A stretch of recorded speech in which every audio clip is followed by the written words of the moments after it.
Olá, me chamo Júlia da Rocha Bastos, sou acadêmica do curso de odontologia e hoje vim apresentar o meu trabalho de conclusão de curso sobre as contribuições da tomografia computadorizada de feixe cônico na ortodontia, uma revisão de literatura.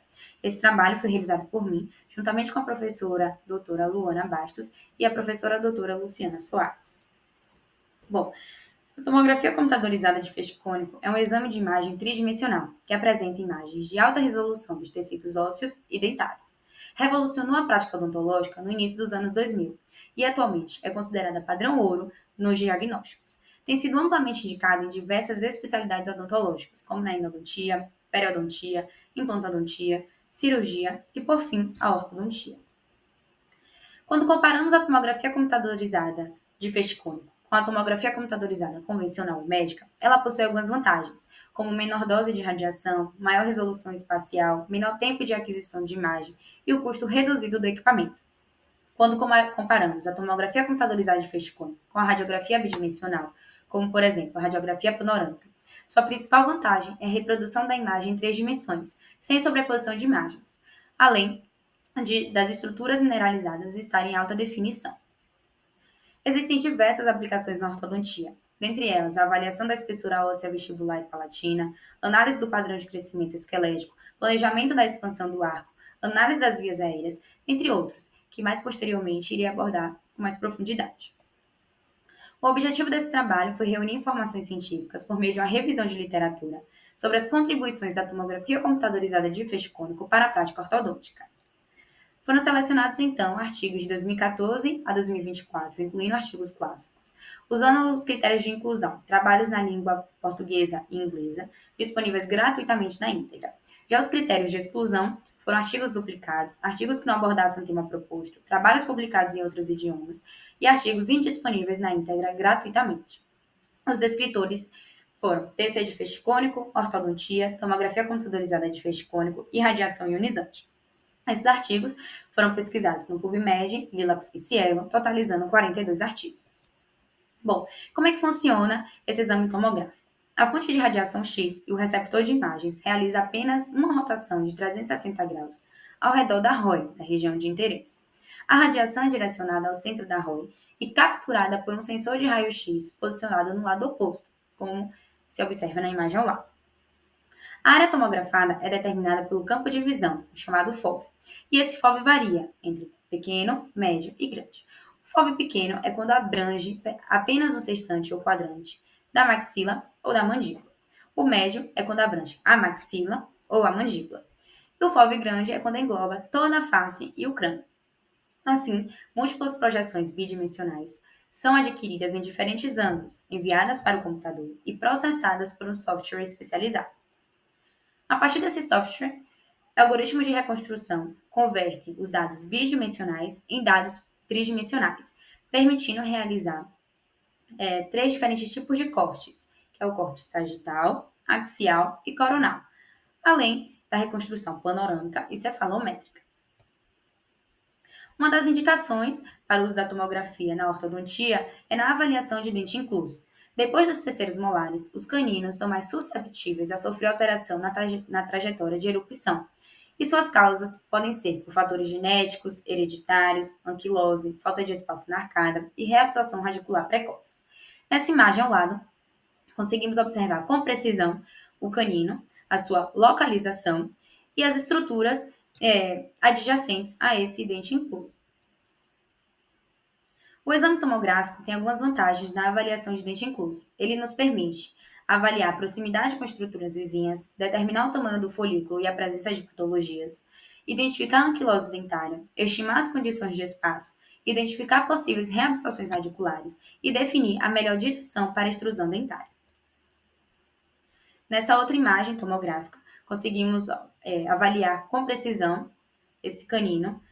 Ele está por vestibular na imagem da esquerda, e é através do corte axial que conseguimos ter essa certeza.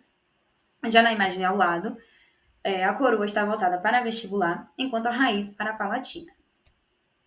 Uma outra indicação é para a avaliação da cobertura óssea vestibular.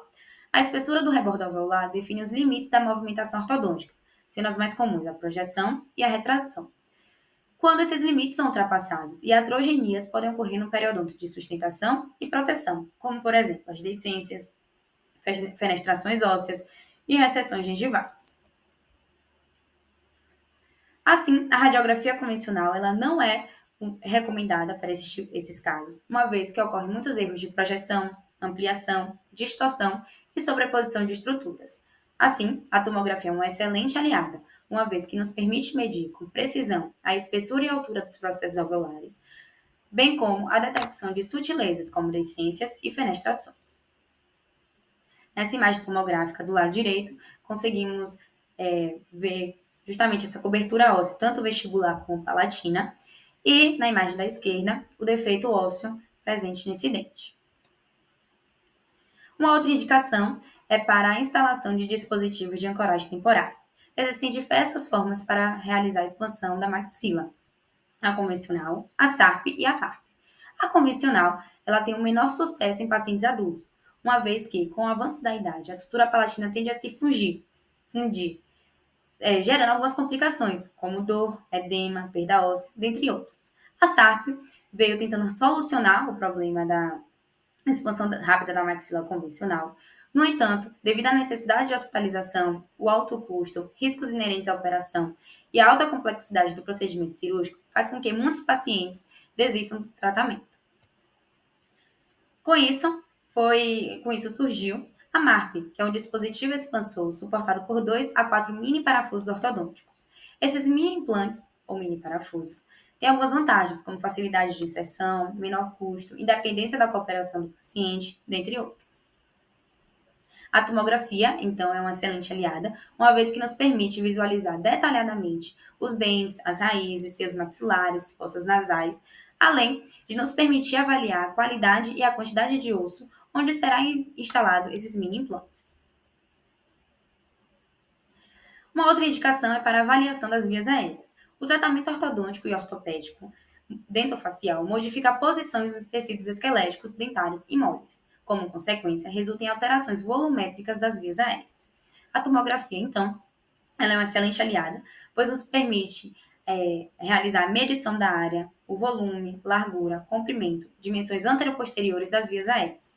Além disso, durante o exame, o paciente se encontra em posição ortostática, ou seja, em pé, o que permite que as medições sejam mais precisas, uma vez que a gravidade não está influenciando nesses tecidos móveis. Além disso, o curto tempo de aquisição contribui para a redução de artefatos por movimento.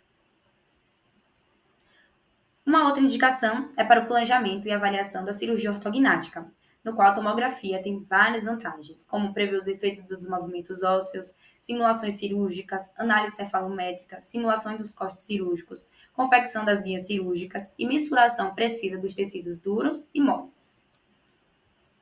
Aqui trouxe um exemplo do planejamento e simulação da cirurgia ortognática, bem como o modelo da tala cirúrgica e a tala cirúrgica fabricada via impressão 3D. Com isso, uma grande discussão é gerada acerca da radiação ionizante. Segundo a Academia Americana de Radiologia Oral e Maxilofacial, existem 2 efeitos biológicos causados pela radiação, que são os efeitos determinísticos e estocásticos. No entanto, durante o exame para fins odontológicos, apenas os efeitos estocásticos são alcançados. Já Etial, em 2021, em seu estudo, eles trouxeram que a exposição à radiação pode aumentar o risco de desenvolvimento de câncer de tireoide, oral e faríngea, sendo esse risco maior em pacientes do sexo feminino e indivíduos mais jovens. Renchen, em 2018, trouxeram que esse risco potencial cumulativo é dado principalmente em crianças e adolescentes, cuja maior quantidade de células estão em divisão e a imaturidade dos tecidos. Na RIA-ETIAL, trouxe uma atualização sobre as diretrizes da Comissão Internacional da Proteção Radiológica, o ALARA, ALADA e ALADAI. O ALARA foi a primeira recomendação criada, no qual diz que a dose de radiação tem que ser tão baixa quanto razoavelmente possível.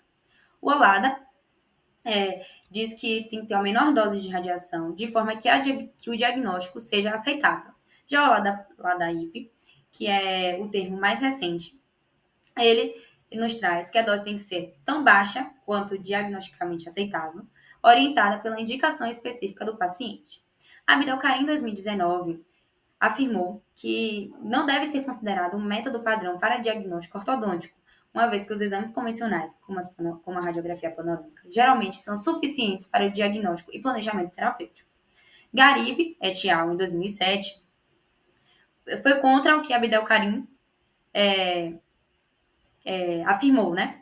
Eles defendem que a tomografia pode substituir diversas tomadas radiográficas convencionais, agregando informações impossíveis de serem obtidas por exames bidimensionais. A Academia Americana de Radiologia Oral e Maxilofacial também afirmou que ainda não existem evidências conclusivas de que a exposição para fins odontológicos à radiação ionizante induz a carcinogênese, mas também não há evidências de sua ausência. Em um estudo realizado por Caiado et al. Em 2022, concluiu que o Brasil é o país com menor prevalência de prescrição de imagens da tomografia computadorizada de feixe cônico, quando comparado com os países Bélgica, Canadá, Romênia e Estados Unidos da América. Isso se dá devido ao baixo índice de desenvolvimento humano e pela maioria dos dentistas não possuírem um aparelho tomográfico em seu consultório, precisando terceirizá-los. Assim, concluímos que a tomografia computadorizada de feixe cônico representa um importante avanço tecnológico, que, quando bem indicada e utilizada com responsabilidade, tem o potencial de elevar significativamente a qualidade da ortodontia, ao integrar precisão diagnóstica, planejamento individualizado e segurança em todas as fases do tratamento. Aqui estão as referências utilizadas para realizar esse trabalho, e muito obrigada.